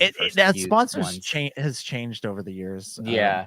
I feel like the latest one was just sponsored by Jedi Survivor. Like it was like they were sponsoring themselves. It was yeah. So, but when they started that live stream thing where they would run something, on YouTube for the entire duration of the convention, we were going to do that. Like that was going to happen one way or the other. That is many examples where Lucasfilm stepped in and did something that we were ready to do ourselves if no one else did. The other example was Tumblr. Where they made an official Star Wars Tumblr literally like 2 weeks after we made a Star Wars Underworld Tumblr, which is so funny. And I think most social media sites, we actually were there before Lucasfilm and official Star Wars got there. So we were experimenting, like you said, with live streaming stuff in 2013, 2014, and had already done a few things and recorded a few things and put it on YouTube. And then come 2015, I think Celebration Anaheim was the first one where they live streamed the whole thing back when it was Verizon sponsored. And so it's kind of funny, like that was one of the trajectories of what we were doing that we just did. Like, there's no point, and that kind of almost freed up. That changed our convention experiences a lot because for a while, we were very intent on how do we get as much of this convention out to the rest of Star Wars fans. Like that was the number one priority on our minds when we went to conventions, is how do we see as much as possible to get videos and photos and live tweet everything. I'm still traumatized from live tweeting stuff. I tried to live tweet something 2 years ago at Comic-Con, and I hadn't done it in so long because it was something that wasn't being live streamed. And like I was genuinely like became like physically unwell while doing it, to the point where like I stopped to like take my pulse during it. And Corey was sitting next to me. He's like, dude, are you okay? And I'm like, I don't know if I am. Like, if things don't like settle down in 5 minutes, I might have to leave. I might have to go experience the American healthcare system. Oh my. Fortunately, I think if you were following along with that, the tweets became much fewer and farther between from that point on. But but like, so like that Rebels panel, that like I was just thought that because you had 10 years. So like that was 10 years ago that we did that. It was 10 years ago. And I think if I remember correctly, I think it was after that panel that they actually premiered the show. Yeah. I think you went to like a screening I did afterwards. Yeah. They had it at it was not at the convention. It was at a theater that was like down the street or something. So it was kind of similar to that thing that they did with was it The Force Awakens, where they're like, we're doing this other thing, go leave and go to that. It was like that. Yeah, because I remember, I think the original plan for the episode had been like you were going to stay on with us and break down the panel, and you were like, "Gotta run, bye." That's right. Yeah. So it left me and Ben to try to break down the panel, which was so fun. that was so fun. So I remember, I was one of the first people to fortunately see Star Wars Rebels, and like that first episode, that premiere episode of Star Wars Rebels is one of the best episodes of the show. It is. Did everything it needed to do, and I was so hyped for the show. It set the bar so high for what was to come, and it got back to there at points with certain episodes and certain finales and things. But overall, it was a very high bar for just the show baseline. Yeah, but I was so hyped on it after the first episode, and seeing that as in a theater like that as a surprise. Like I was so excited for that show. Oh yeah, I maintain, like, if you're just looking for 44 minutes of great Star Wars, you're hard pressed to find something better than Spark of Rebellion. Yeah, like it's that good, it's that amazing. I saw it a couple months later. They did a screening at Fan Expo in Toronto, and like I remember like when Kanan goes, "Kid, I'm gonna let everybody in on the secret," and he stands up and he starts putting together the lightsaber, and he like ignites it. I remember the place going wild, and there's like that moment in the episode where everybody stops fighting for a second because they're just in awe of what they're seeing. Like this is a Jedi. Nobody's seen a Jedi. Nobody's heard of a Jedi in forever, and there one is, like, walking out of the pages of a legend into reality. There's a Jedi, and even the performance from Callis and actor David Oyelowo. He's like, focus your fire on, and there's like this really like intentional pause in the performance on the Jedi. It's like, so good. And Spark of Rebellion's amazing. And they did a little bit of deceit priming us for that, because there was a lot of marketing prior to that premiere where they really downplayed that Jedi and the Force were going to be a part of the show. I think maybe it started to come out as we got closer to it, and I think there were like some vignettes and things, and we learned about the characters, and we had A New Dawn book that came out as a prequel to it. But like going back a little bit further, like 6 months to a year before the show came out, when they first started talking about it, they were putting an emphasis, just like there was an emphasis behind practical effects for The Force Awakens. The main emphasis for Rebels was, this is not a show about Jedi. This is not a show about the Force. This is about just characters. But they worked it back in with Kanan and Ezra. It wound up being a very Jedi show. Yeah, and then they almost overdid it with Ahsoka and Obi-Wan and Maul and Darth Vader, and just like every Jedi and Sith ended up being in the show by the end of it. But that was a great moment to have that kind of surprise happen. And then the surprise that I got is that one day, for some reason, okay, so I don't know if this is a thing anymore, but when you used to download they used to be called programs on your computer. Now everybody calls them apps. But when when you downloaded programs on your computer, like freeware, things that were free that you didn't have to pay for, you'd always go back onto your browser and find that your search engine had been changed. Because the whole point of that somebody was paying them to change it over to some other thing other than Google, like Yahoo or Bing or something like that. And so one day I think I went onto my browser to go search for something, and it came up on Bing, and something Google has their like little Google Doodles that they do. Bing had like used to have and might still have like full images, backgrounds, almost wallpapers behind their search bar. And I went on, and the full wallpaper behind their search bar was a picture of the audience of that screening in San Diego, and I was in it. And I flipped out. Like, oh my gosh, the entire internet is looking at my face right now. What? This is so weird. Amazing. Yeah, what a time. 10 years. Geez, 10 years of Rebels. Boy, we 10 should years do, of Rebels. we should do something for that as we get closer. And then I've been meaning to say, and I'm going to say it, everybody's starting to get hyped for the 10-year anniversary of the sequels. Yeah. That's next year. 10 years of The Force Awakens. Oh, it was 10 years ago this Thanksgiving that first trailer came out. Oh, man. We should do like a special episode just about that, revisiting the first trailer. Anyways, we should have that conversation off the air. Don't want to make more SWU. Don't want to make more promises we can't keep. If there isn't content, we will have a full 10 years to just do like the memories, like the Facebook memories, but for our podcast from, because we have 10 years of absolute quality shows about the Disney era. That we're coming up on with that Spark of Rebellion review being almost 10 years ago. Amazing. Just wild. It's incredible that was that long ago. Yeah, so 2026 is when Star Wars comes back to theaters, right? And we're 2 years away from that.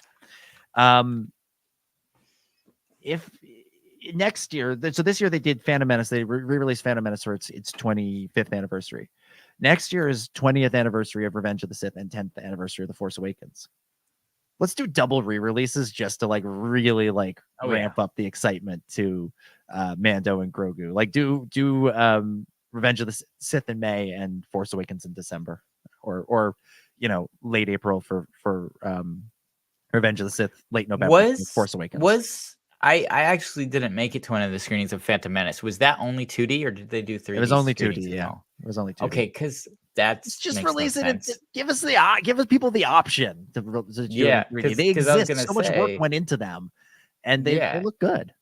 Because if you get to those anniversaries of Attack of the Clones and Revenge of the Sith, like those 3D copies haven't made it to wide release. No, even though they exist. So we have a golden opportunity to do that.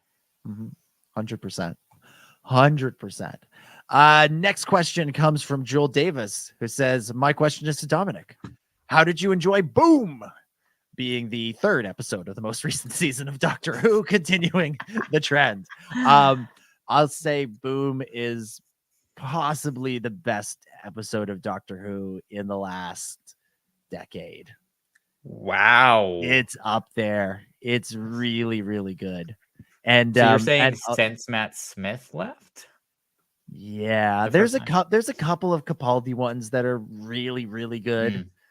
There's unfortunately only one Jodie Whittaker one that I would say is like amazing. There's a lot of good. There's a lot of good in the Jodie era, but there's only one that I would say is really amazing. Revolution of the Daleks, Resolution of the Daleks. One of the Dalek ones. It's a really fun like one-off episode.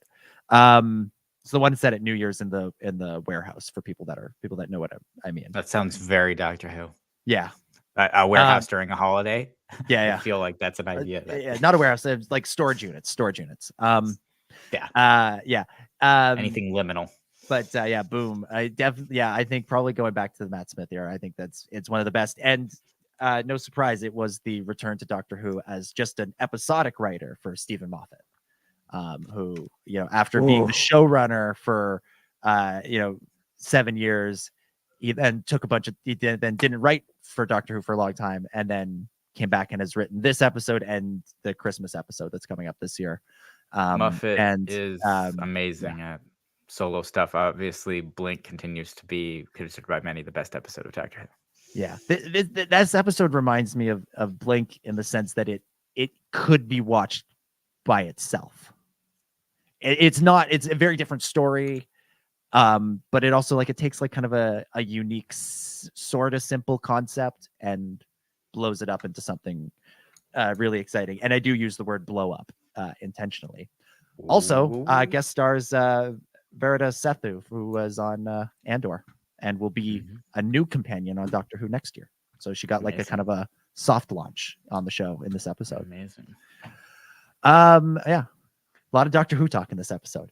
Next one comes from Kajira, who says, as someone who's so used to the Star Wars animation universe, the Clone Wars, Bad Batch, Rebels, as well as the Skywalker saga and the Mandoverse, or the Mandoverse, that's when the Mandalorian dies. That's how they transport their body in the Mandoverse. In the Mandoverse, it's so hard getting into the High Republic due to the new setting, era, and characters. I'm currently listening to the Light of the Jedi audiobook, and I'll have to be honest, I have to replay most of the chapters again because I was all like, wait, who's that again? What's going on? Or what do they mean X minutes before impact? You know what I mean? How should I even get excited for the High Republic? Or are there ways for me to understand it better? Is there a High Republic for Dummies guide for folks that are in a similar situation as me? How did y'all's get into the High Republic? So I think I have to answer this one because Chris, I don't think you've delved into the High Republic. Yeah, because I was gonna say quick before you answer. Does it have to do do you more easily get into Clone Wars and Bad Batch and Rebels and Mandoverse books? I know there's not a lot of those because it might just be the difference in medium too. I know if I was watching an animated series based in the High Republic, I don't know if I would have. I would think I would have the same attention for it that I would the other stuff. I think it might be the medium from my perspective. For me, that's the difference. Yeah.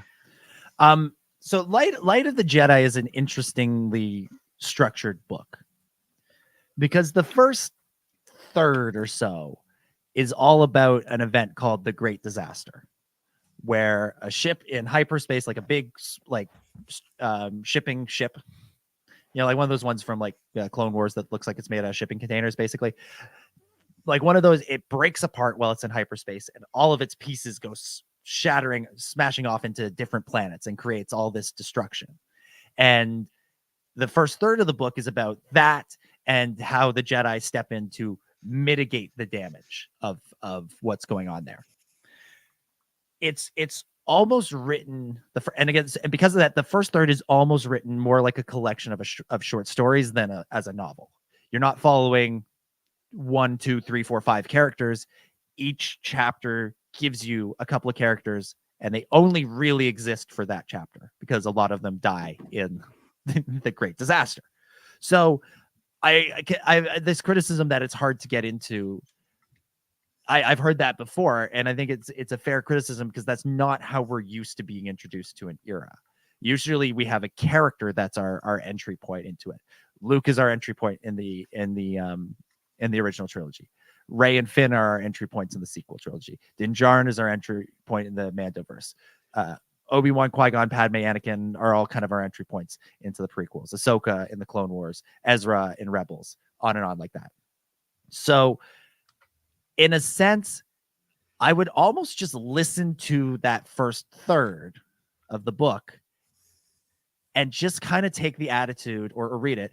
It just kind of take the attitude of, don't worry about who any of these people are.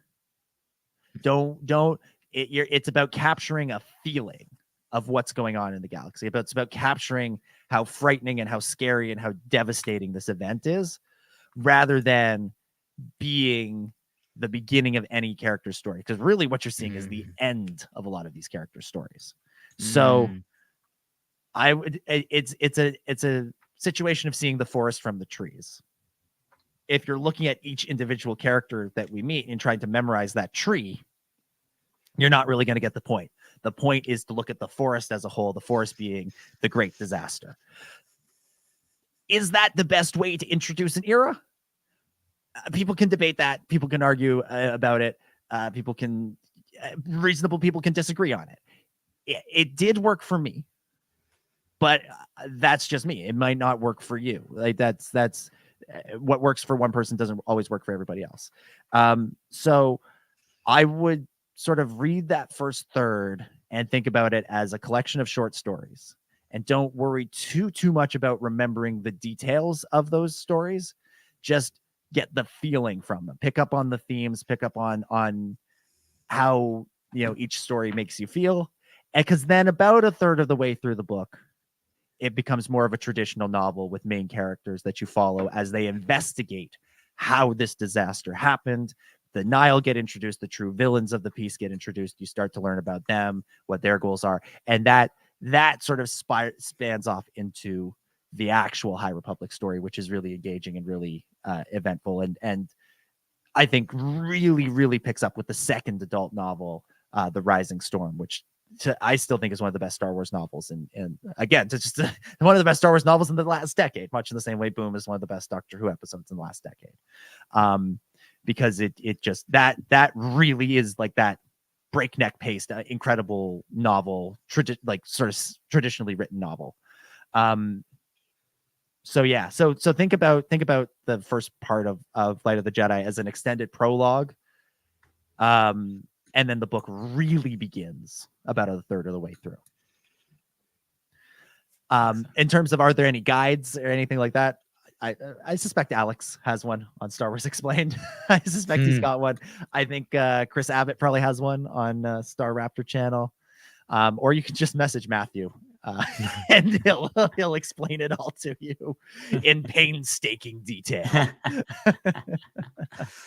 But I will say, even if it's not that part of the book isn't working for you, I do think it's worth powering through, because there is really, really, really great High Republic storytelling and really, really great stuff.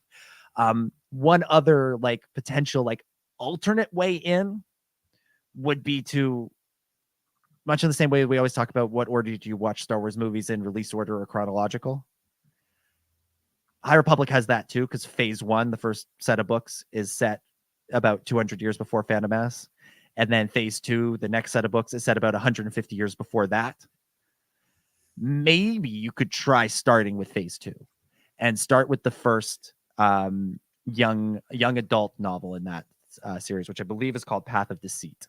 Yeah, Path of Deceit, which is excellent, truly an excellent book, and really, really great characters with Marta Rowe and Kevmo and characters like that. So that might be another way to try.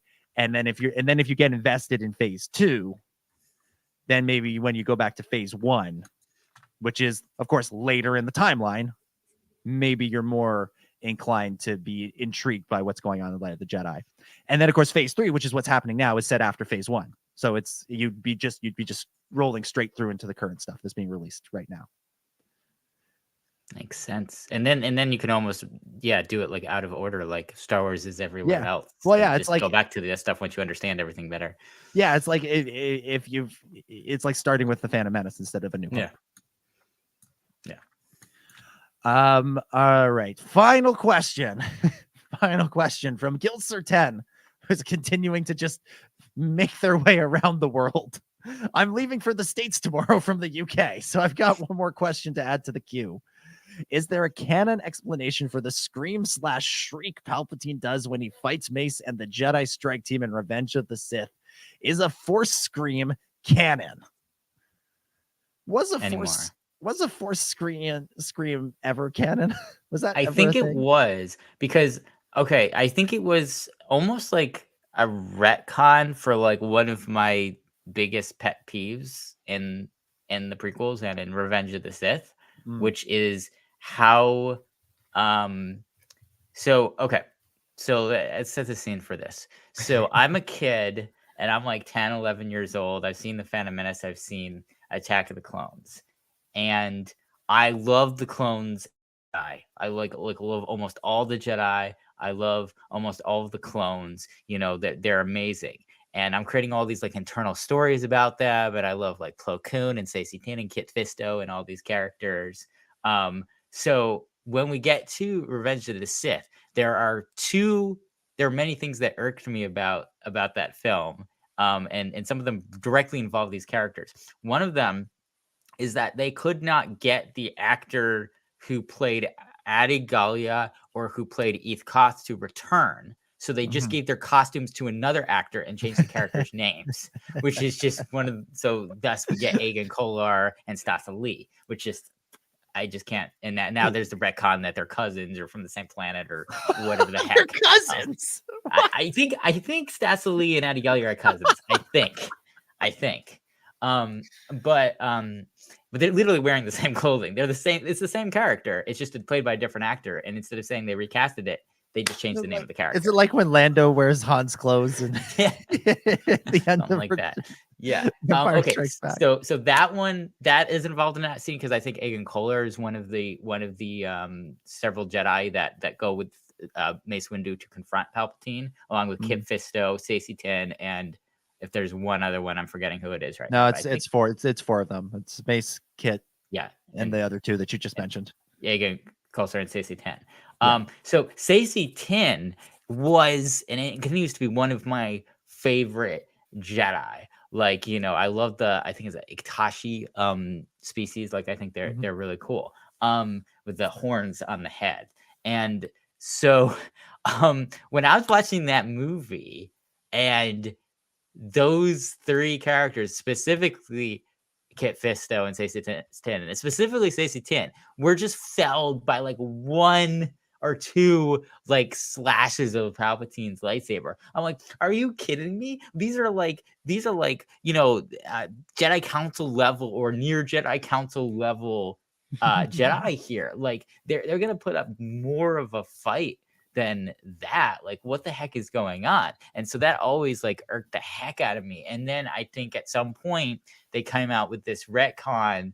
I don't know where it even came from, some book or whatever, that that was like a force power where like the sound that Palpatine makes when he's like charging at them is a scream, and it's like a force power, and it kind of like clouds their ability to use the force or like petrifies them so that they can't really move, and that's how he like kills them so quickly. Like that's where this all comes from the perspective that I have of never really looking into it, but just having it osmose into me from the internet and talking to people. So who knows what the state of that is right now? I think there should be a Dave Filoni special edition of the prequels that kind of makes that fight a little bit longer and adds Ahsoka in the background and all these other things.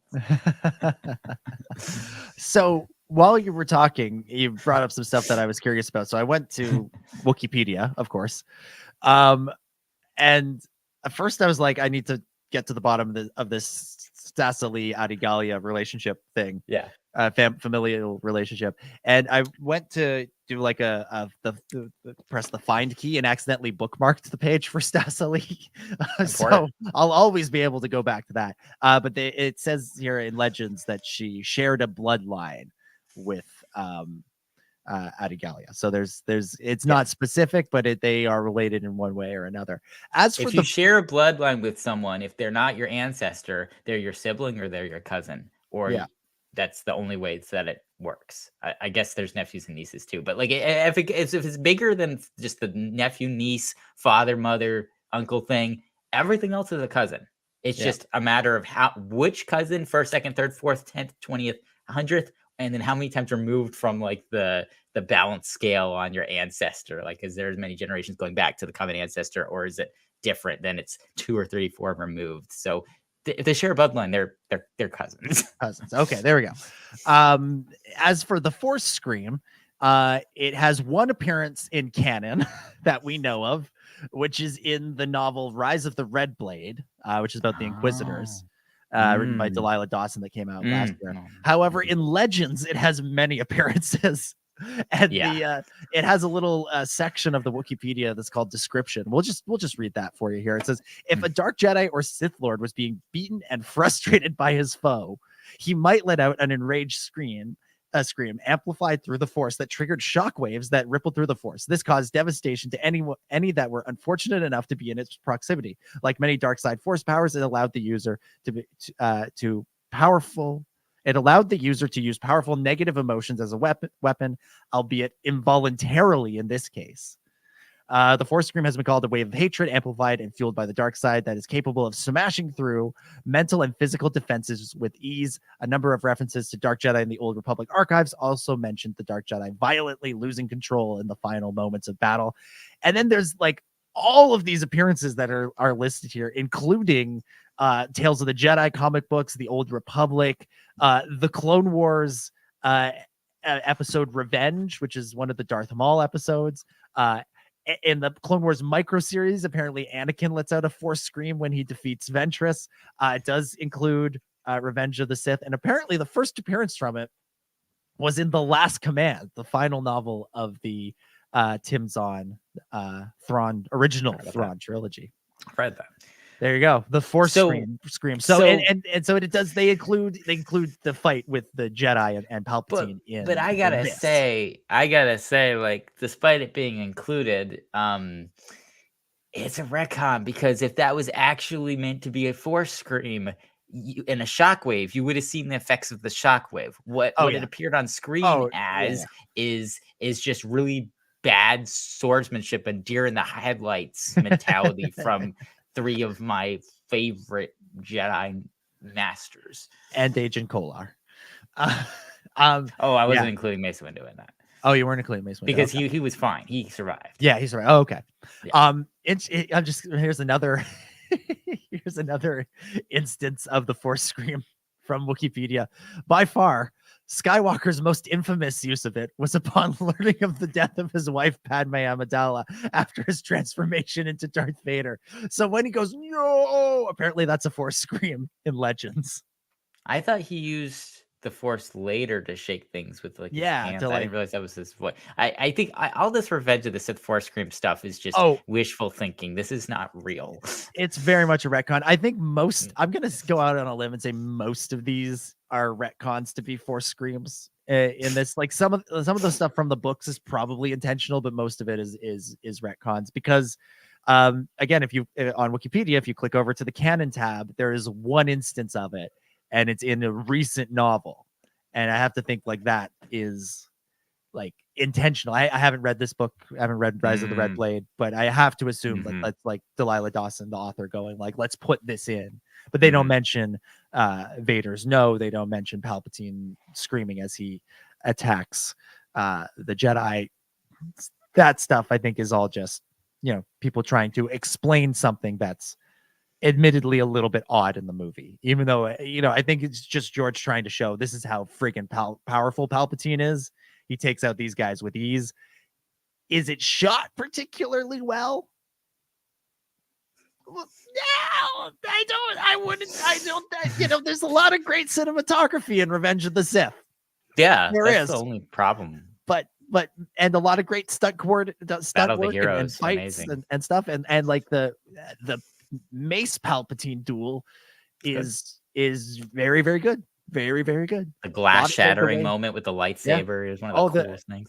The way they use close-ups in that, which you don't usually use a lot of in lightsaber fights. Lightsaber fights tend to have a lot of longer shots because you want to see the sword swinging. But with Mace and Palps, because it was Sam Jackson and Ian McDiarmid fighting each other, they went with the close-ups a lot, and they were in a really confined space. It made it feel really claustrophobic.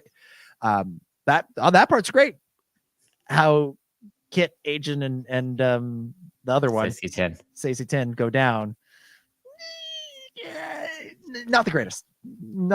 Again, the point, it's clear what the point is. I'm not arguing with what George was trying to achieve in that moment. Could he have done it better? Perhaps. Perhaps.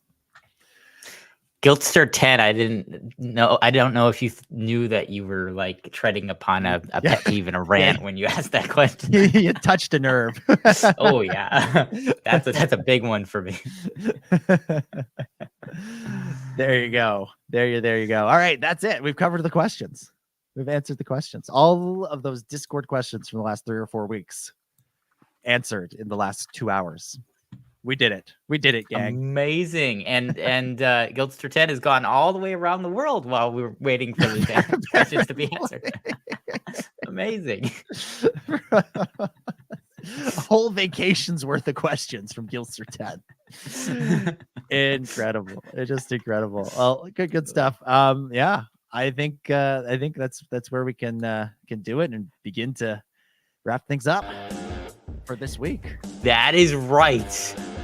The Ask the SWU has had its revenge. It has finally pushed all of the other agenda from the notes off into another week. It has gotten its revenge. This is amazing. This is absolutely amazing. Of course, we will be back next week with presumably all of that news and breakdown, and then we're only a few weeks away from the premiere of The Acolyte, which we are so excited to talk about, and we're so excited to do classic Star Wars Underworld reviews of those episodes with exciting guests and lots of fun stuff. So make sure you continue watching for all of that great stuff in the coming weeks on your podcast feed, YouTube channel, or wherever social mediums as you use to consume this show. We'll be back Thursday for that other episode. The time's going to be 9 p.m. Pacific time. 9 p.m. Eastern time, 6 p.m. Pacific time. 9 p.m. Pacific time. Oh, that's a late show. Yeah, that's a late show for me, I tell you. I thought I was saying that right, and it came out of my mouth, and I'm like, nope, that's not. I mix those two up. And you can, of course, find the show on YouTube. We also have been streaming it on Facebook, as well as the site formerly known as Twitter. And you can also find us on Twitch, where we badly need a moderator to get rid of strange bots that are sending weird messages in our Twitch chat. The Twitch chat brings in the bots that want to be known. The Twitter stream brings in the bots that are just like, hey, we're just gonna hang out and go Roger. Oh my goodness. So make sure you follow us on social media at the SWU for all that fun. We want to thank Hannah for joining us earlier. You can follow her at the Raeside, at the RAE side. And Dominic, thank you for hosting as well. Oh, it was my pleasure as always. This was a lot of fun. We covered a lot of ground, which is fun. Sometimes the show is like laser focused on one thing, which is good. I like that. I like when we can really, dial down into the details of something and break down an episode to the, on a granular level. But sometimes it's fun just to bounce around and cover things, Omega in live action, Ewok movies, how to start reading the High Republic, things like that. Just talk about Doctor Who and Taylor Swift for a few minutes for some reason, just shake up the show a little bit. So great fun doing this. Who knows what we're going to do next week now that we've answered all these questions. I think probably a big Acolyte preview, I think, is probably it, because we're now 2 weeks away. And so it's going to be an exciting time. And I gotta say, the Acolyte marketing, it's been pretty good. The video of Amanda Stenberg playing the violin to the Star Wars theme is amazing. It's really good, and like all the trailers and the TV spots, Vernestra Rose light whip and stuff in there. It's sick. I'm digging it. I'm excited for the show to actually begin in just under 2 weeks.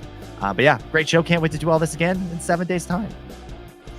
Heck yes. You can follow Dominic on social media at DominicJ25. You can follow me at Seek3PO.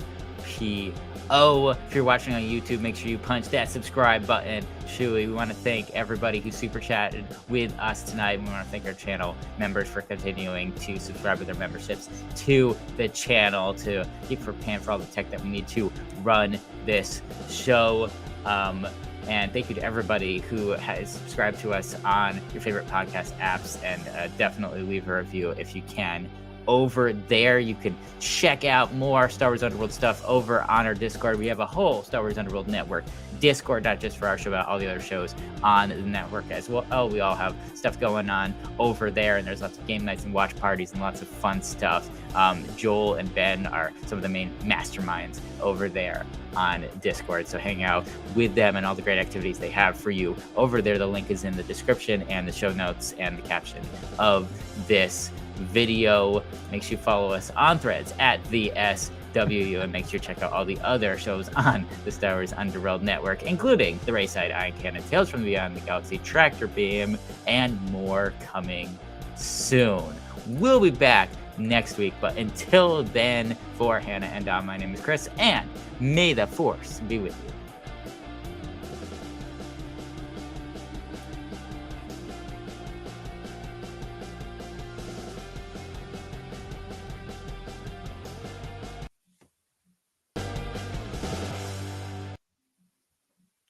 It's a wrap.